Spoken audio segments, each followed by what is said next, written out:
Good afternoon, everyone. My name is John Eischen, Executive Director, Rochester Area Builders, and welcome to our Paycheck Protection Program Loan Forgiveness webinar today. I'm going to introduce the main speaker just shortly, but if you have questions during this, just send the questions through either the chat window or the questions. You can even raise your hand, and my job is to watch and facilitate and let people know, presenters know when there's a question. So chat window or questions during the presentation. And with that, I will introduce Linda Minar. Thank you, John, and welcome to everyone this afternoon. We appreciate your time and your attention as we talk about something that has become kind of a staple in our conversation lately as we go through our lives in 2020, and that's the Paycheck Protection Program. So I bring with me two of my colleagues today. I'm going to introduce to you shortly here to Lisa Rucker. You can see her on the screen, and Paul Alberts. They're both part of our tax and assurance groups. Paul Alberts specializes in construction, and Lisa specializes in most every other industry we have as well. So, but they're here to answer questions. We're going to do a little back and forth on some important topics that we've been experiencing and where we're at in this whole process. And we welcome you to submit your questions so that we can definitely get those answered, and we'll have time definitely at the end of our presentation to answer those questions and make sure that as you leave here, your takeaways are that you feel comfortable in where you're at in your own process. So we'll go ahead. I just had a few, if you're not familiar with Clifton Larson Allen or CLA, this just gives you highlights of some of the groups of clients that we serve. We are unique in that most all of our business is privately held businesses. And you can see that the biggest group of that is 50,000 in private businesses served. So Lisa and Paul are part of our tax and group, and Paul's part of assurance as well. I'm part of our what we call BizOps, or our business operations outsourcing group. So we cover a couple different service lines here, and we all take part in serving all these different client groups. So we are here to talk about PPP forgiveness. So what I'm going to do is we're going to just ask a few questions and let Lisa and Paul give you some answers. And as those raise questions in your head, please type them into the chat box, and we'll try to monitor that pretty closely. So Lisa, if you could maybe just for us give us a little outline of where the forgiveness process is at this point in time, and where people should be in the whole scheme of things as we look at now into the forgiveness realm of PPP.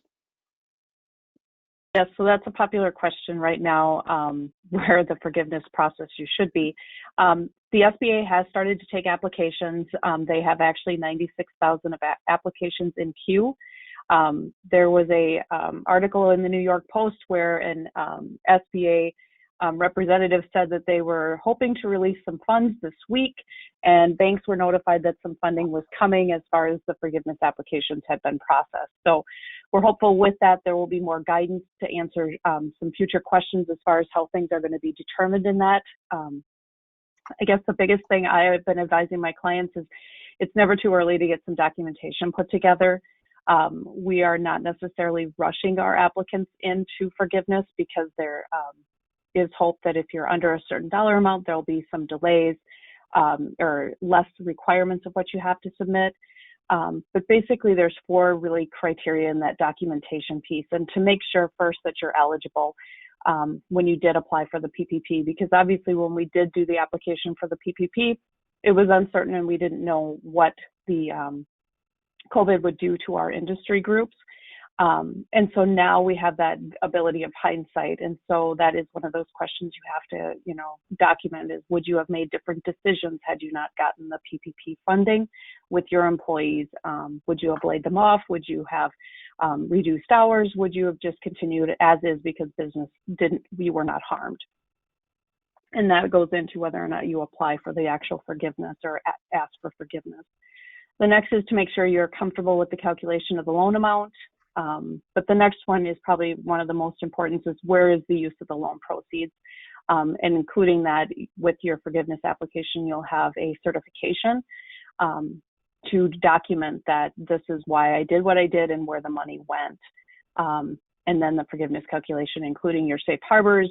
Can you file under the EZ form? Do you have to complete the larger form depending on employee count? So we're not rushing employees or clients into getting forgiveness. There's some tax planning issues there that you definitely want to work with your tax advisor, whether you want that forgiveness application to come through in 2020 or 2021. So that's kind of an overview on that, where we're at. If you haven't applied, don't freak out. It's okay. And if you have, know that the banks are still waiting, because you have 10 months after your covered period ends to actually submit for forgiveness. So there is no time clock running yet. You still have plenty of time. You talked a little bit about certain loan sizes that we may be thinking are going to get treated specially. Can you talk a little bit more about what that is and what people should do if Sure. they have that under that loan size? Yeah, so there's a lot of talk prior to the Congress basically taking a break, that if your loan was $150,000 or less, there's support from both the banking side and the client side as far as, if my loan is $150,000 or less, I don't want to go through that whole certification process as far as providing all that documentation. There's a time element there. There's going to be a cost whether you do it or you work with your accountant to do it. So there was a lot of talk that they were trying to push through a bill that if your loan was $150,000 or less, basically you would sign a certification that you qualified for the loan, you qualified for forgiveness, you did everything right, and that was your certification. That got put on hold due to parties not being able to come together at the table. The last we heard from our contact in the legislature was that at this point, Congress is not, the president and Congress are not willing to come together at this point. And so we are believing that the soonest we will see anything coming out of Congress will probably be beginning of December. The election, we know, is the beginning of November. However, they're feeling that there's probably a 30-day window after November 3rd as far as when it will actually be resolved as far as who our next president will be. And at that point, maybe we'll get back to work in Congress. But the soonest they're speculating is the beginning of December. So if your loan is $150,000 or less, there's still some, again, time value of money. Do you want to spend the time filling out the applications, or do you want to wait and see what, if you can just do the certification? So we're on a holding pattern. I know here at CLA, we're kind of saying we're not going to, do a lot of work on those size loans right now, just so we can respect the client as far as cost of fees and things. Are the banks accepting those applications? If you still wanted to go ahead, what should you do? They are. There are a lot of smaller banks that are wanting to get these loans off their books. And so you will be, I'm sure a lot of the listeners are getting contacted by their banks to get those applications in. They want those loans taken care of and off their books. The issue with that is, as we found out on the front end when applying for PPP, the rules kept changing. So when you applied, it was, this set of rules, but then a month later, then the rules changed. And then there was a second round of PPP. So we learned in the first run through the loans that being first in line is not always a good thing. And so we're kind of using that, at least at CLA, as, stop the brakes, pause. Let's make sure that the SBA, we know what the rules are, and that the SBA and the banks are going to follow what Treasury had put out instead of having to fight. There is, the SBA timeline is that you do have 10 months to submit after your covered period if you choose the 8 weeks or the 24 weeks. At that point, the bank, when you apply, once you submit a complete application, the bank has 60 days to review that information and get it ready and submitted to the SBA. Once the SBA gets it, they have 90 days to do a timely review. And at that point, then they come back. If they disallow your claim and they decide that you all have a loan and not forgiveness, there is an appeal process, which was positive. So you have 30 days to appeal the decision after you are notified by your bank that the SBA did not approve your application. So They did put in an appeal provision, which was very positive. So if I have a PPP loan and I was in that first round, I signed my loan documents, I probably have some payments that are coming due, but I might not want to submit my application yet. So what do I do with those loan payments if they're due now, but we're not going to actually have to make them yet? Yes, so there was some positive guidance that came out on that. And so on June 5th, there was the PPP Flexibility Act that was signed that said we are not going to allow the banks to start charging you interest the 6 months because of the fact that they extended the PPP program to 24 weeks. So at that point, the SBA came in and said, you have until we, the SBA, deem your loan to be a loan or forgiven before the banks can come and start charging you interest. The flip side, though, is if you decide, well, I'm just never going to apply for forgiveness and this is great, I'll never have to deal with it. Well, the SBA did put a little caveat there and said, no, you have 10 months to apply. If you choose not to apply in those 10 months, then the banks have every right to collect principal and interest from you. Fact 52 just came out yesterday, I believe it was, that said now the banks have been given the right that they do not need to redo their loan documents. In fact, don't expect them to redo their loan documents, but the law supersedes the loan documents. So no bank can charge you principal or interest on those loans until after the SBA has reviewed or your 10 months has expired from the covered period. So no payments are due at this point. Great. Paul, can you tell us a little bit about how it's going to be handled on our tax returns? If we get 100% forgiveness, how's that going to be treated? Yeah, so if you apply for forgiveness this year in 2020 and it gets approved, that money basically becomes income on your tax return. But then on the tax return, you get to not be taxed on the income. So it's income on your financial statements, and then when it comes to tax return, you take the income off, and also the corresponding expenses that you use the money for. So it's basically a net zero if you get forgiveness in 2020. So then there's the interesting thing if that doesn't happen this year. So what if I am predicting that 2021 might be a better year or a worse year than I had in 2020? Can I do anything with when I submit my application for forgiveness so that I can put it in the year that best benefits me tax-wise?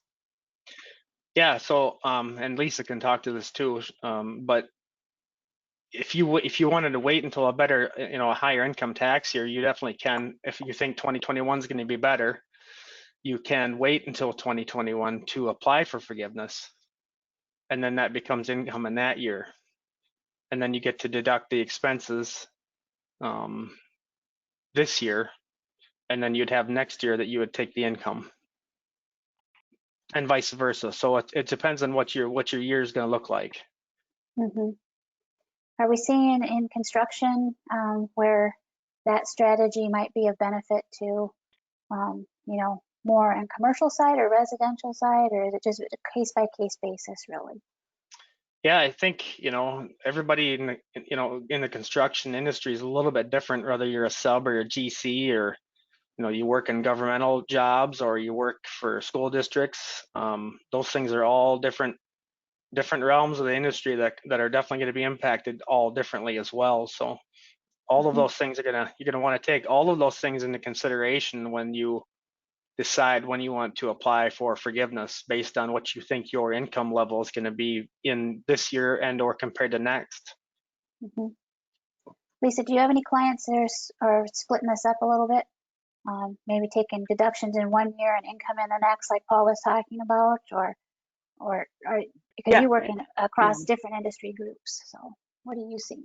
Yeah, and so you have to look at the case by case, the client by client. It's not a one size fits all.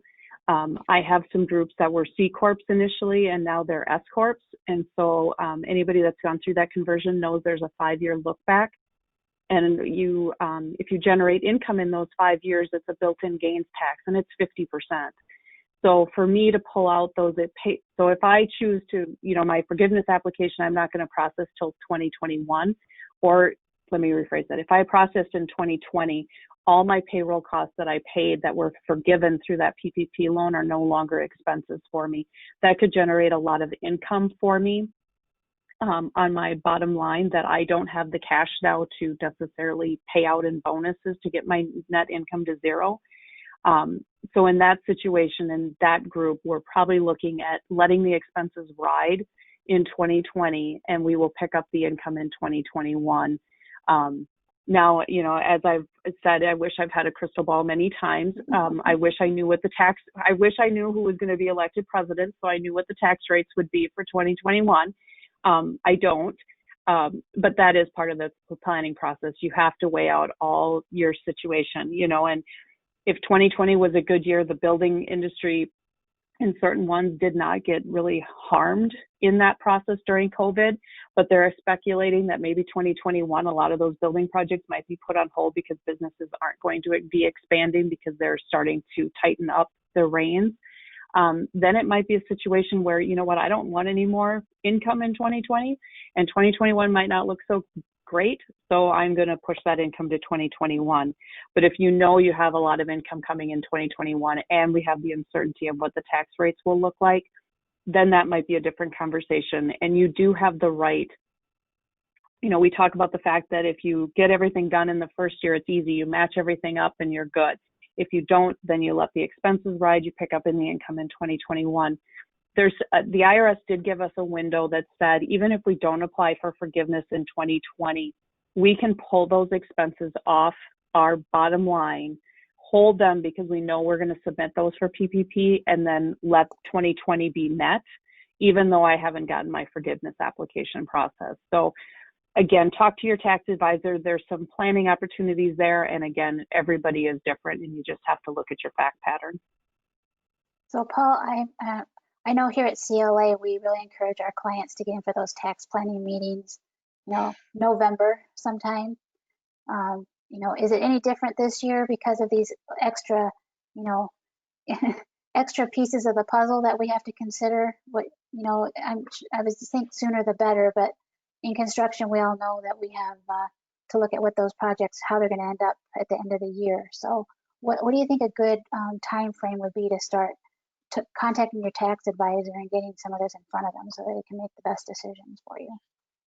Yeah, I would say definitely the sooner the better on that. And as Lisa said, most conventional thinking right now is that if anything's going to happen, it's probably going to happen in December. But if you can get in and meet, with your tax advisor before then, sometime in November, early November, mid-November, then at least you have set up the different scenarios so that you know which way you want to lean when something does happen.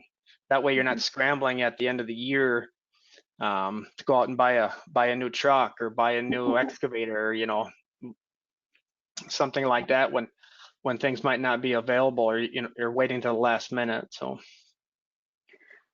Lisa, I know PPP closed early August, but I don't think we spent all the money, right? Or the government didn't spend all the money. So what happened to that, and where is it right now? You are correct. It is still sitting in a designated PPP fund. And so that was part of some of those stimulus plans you were hearing about they're trying to pass. They're trying to put together a second, or I guess you would call it third stimulus run. But at that point, they were trying to hit those industries that were most hit. And so there was talk that they were doing it based on loss of revenue. So you had a 25%, 35%, they're depending on House, Senate, which bill you were looking at, loss of revenue, you would get to apply for this third funding of the third run of PPP. Some were talking about hitting certain industries that, hospitality, airline, things like that were going to be marked for this PPP extra funds that were left or funds remaining. It really, obviously the lobbyists were hard at work trying to get their industry noted in those groups. And so I think at the end they were just doing loss of revenue. But again, it was one of those that now the president came out and said he's not going to touch any stimulus. He did say maybe if you do an individual stimulus, he'll do something before the election as far as those $1,200 stimulus checks. But as far as for PPP or any other stimulus funding, it was off the table at this point. Now, obviously, he could be tweeting now and it will all change in 30 minutes, because as we know through this PPP process, my guidance is as of now, not 5 minutes from now, because it will have changed. So there are funds remaining. They're hoping to get those out to businesses that have been harmed. What that looks like, we just have to wait and see. And like I said earlier, they're thinking probably December is the soonest we'll hear what they're going to do with those. So we hear a lot about the Paycheck Protection Program, but there was another funding program put out there called Main Street Lending. What do we know about that program, and how available those funds may be in it? And is it a good way to go about getting some extra working capital into my business? Yeah, so they came out with the Main Street Lending Program. I will say on our calls here at CLA, we have the financial institutions represented, and if you've watched our CLA live streams, you'll probably have seen Todd Sprang on those. And Todd's overall comment, I guess I would just paraphrase his, is that most likely if you're looking for financing, the Main Street Lending Program, you're probably going to get a better answer just going to your banker and getting conventional lending. The Main Street Lending Program is a 4-year loan, 1-year deferral of principal and interest, but the unpaid interest does capitalize during that 1 year. It's an adjustable interest rate. It's LIBOR plus 3%, so it's not necessarily favorable because of the fact it's adjustable. There's 6 criteria as far as to be able to even first apply for the MB or the Main Street Lending Program, but then to know that the bank still has underwriting capabilities on top of that. So it's not a slam dunk. A lot of banks did not sign up to do the Main Street Lending Program because it is more cumbersome. So not all banks are doing it, and it is an option, but in the end, usually you can get a better answer just going through conventional loans through your bank relationship than using Main Street. But it is out there, and basically if your business was in existence in March 13th, you qualify.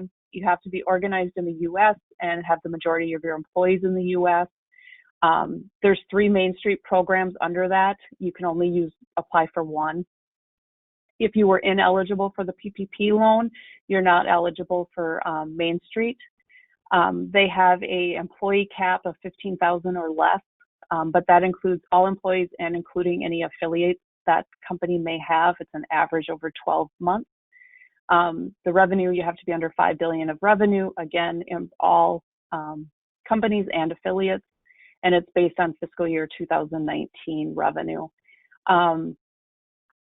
And you can't have other funding that was given to you through the CARES Act. Now, the PPP is excluded from that, so you could have received PPP funding and qualified for Main Street. But if you had been earmarked out of the CARES program for a different funding program, then you do not qualify for Main Street. So it is out there. You can talk to your bank, see if they offer it, and talk to them about just doing a conventional banking loan or using the Main Street Lending Program. It is another vehicle that is available. Great.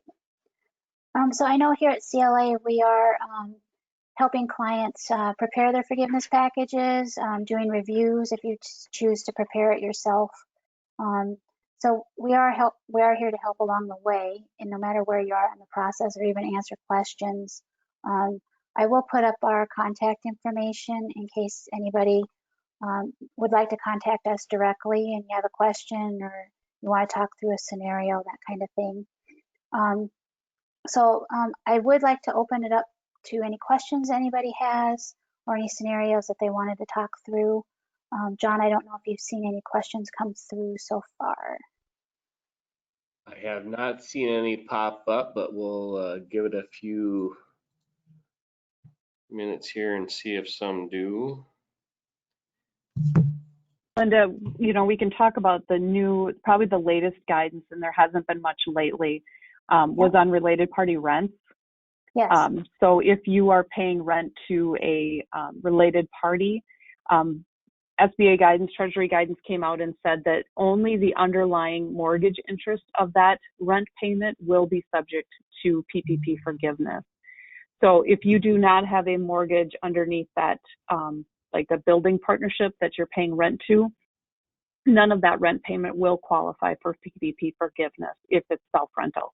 Now, if you're renting from Joe Smith, not related, the rent payment is fine, but any self-rental, it has to have mortgage interest underlying, and that's the amount that would qualify for PPP forgiveness. I know too, on clients that I'm working with, because of the extension to 24 weeks of allowable period and a 60% requirement be spent on payroll, that I'm finding that most of my clients can get to 100% just on payroll costs alone without having to provide those other allowable costs. And so then we don't have to get into providing mortgage documents and utility invoices and all that kind of thing. So I'm assuming you're seeing some of the same thing. It's pretty hard not to get there, I think, under 24 weeks, you know, and under the new rules, but you might occasionally run into somebody, but I've seen that a lot in the clients I'm working with, at least. So. Yeah, and we still don't have an answer. Oh, go ahead. Yeah.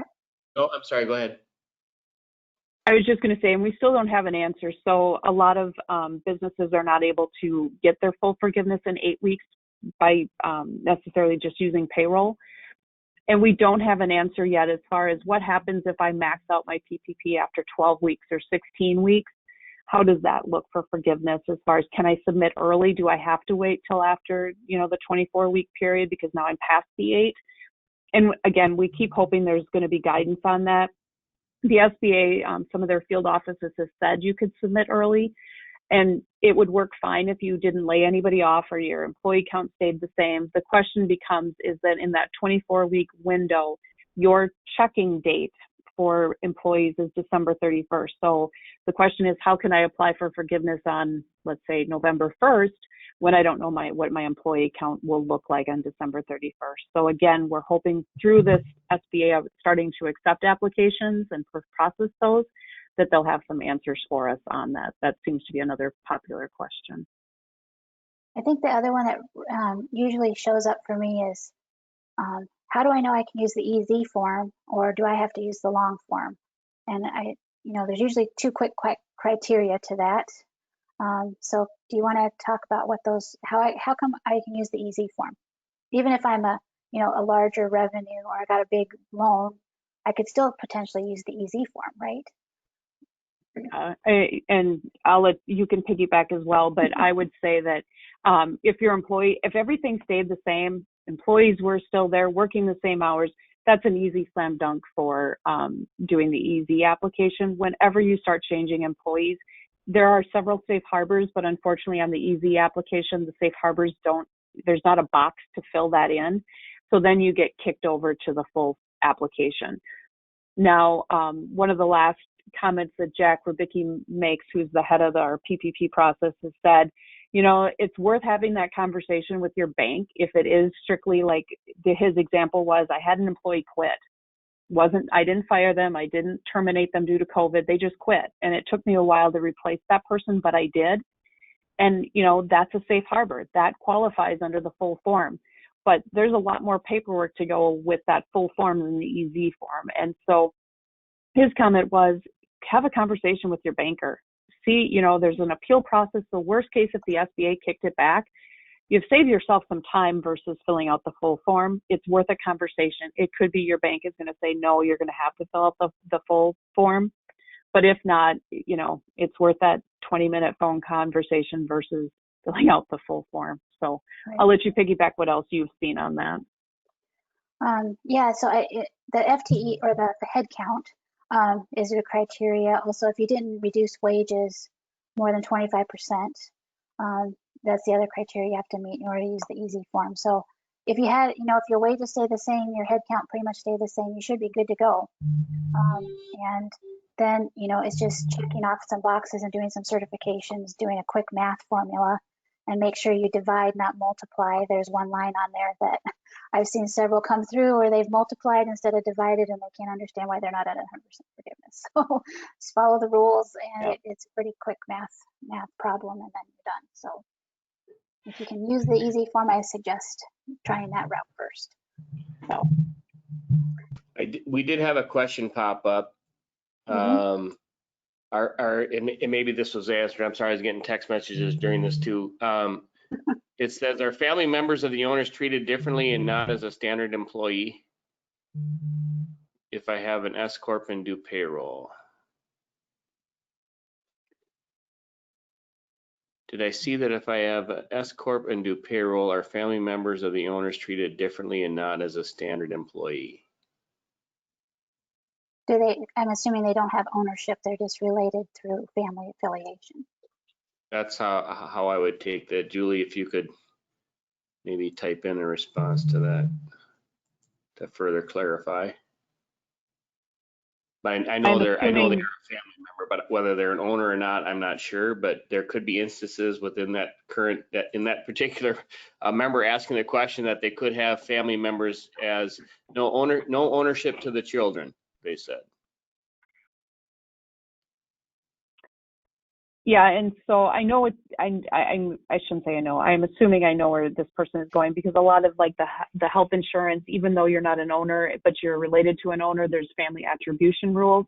So when it comes to payroll, you have to basically put their health insurance in box 1 and 16, and follow basically like they're an owner. I have not seen anything yet that says in PPP world that a family member is treated. All they specify is ownership. And so as long as they're not an owner and they're under the $100,000 of wages, or if they're over 100, they're going to be capped at 100,000. Unless Linda or Paul have seen anything else, I've not seen any family attribution rules attached to PPP yet. But again, I always say yet, because we don't have a lot of guidance yet on the forgiveness. But as of now, no, there's nothing that I've seen come across that says that if you're a family member, the attribution rules apply with PPP.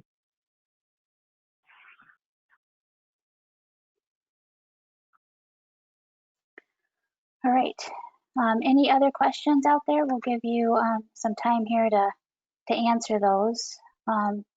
In lieu of that, just remind you again how you can get a hold of us if you need to, or if you'd like to just talk through anything, you can contact us, and we're happy to talk through any scenarios with you. And if you're having questions, I encourage you to reach out to your banks too. And I also suggest, as we've learned through this whole process, there's not one organization really that has all the answers, because we're all living in limbo, on certain issues. And even though the bank gives you something or tells you some guidance, make sure you're running your own numbers to make sure that what they're telling you is in fact matching up, because we've seen several instances where even the banks have not had clear enough understanding of what's going on in order to tell you what your forgiveness may or may not look like. So more than one set of eyes is always good, and so that you can make sure that that this thing, you can get to 100% maximum forgiveness as best possible. So Lisa or Paul, do you have anything else to add?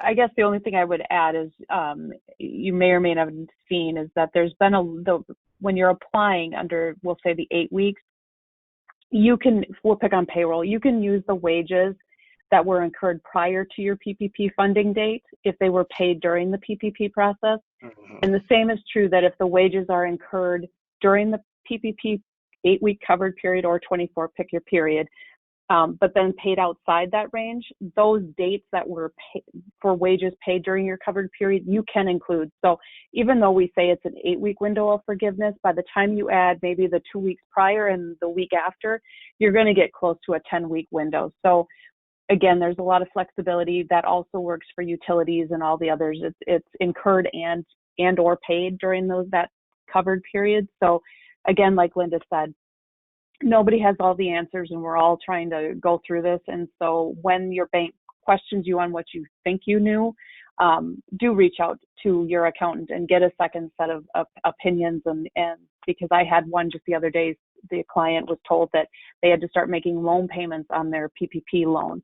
And I sent them the Treasury guidance and said, no, we're good. Don't start making any payments. So don't second guess yourself. If you think that you are right, get that second opinion. So Paul, do you have anything to add? No, I guess pretty well covered everything there. just keep in mind, that, for book or for your gap purposes, those of you that need bonding and submit gap financial statements, it's different than it is for tax. So it actually helps your book, it helps your financial statements. It goes right into equity. It's like a cash infusion. So Good point. All right, I don't see any other questions. So thank you very much, Linda, Lisa, and Paul for putting this webinar on. We appreciate it. And to those that attended, thank you. And we'll be putting this on our YouTube channel sometime next week. So have a great rest of your week, everybody. Thank you. Thank you. thanks. Thank you.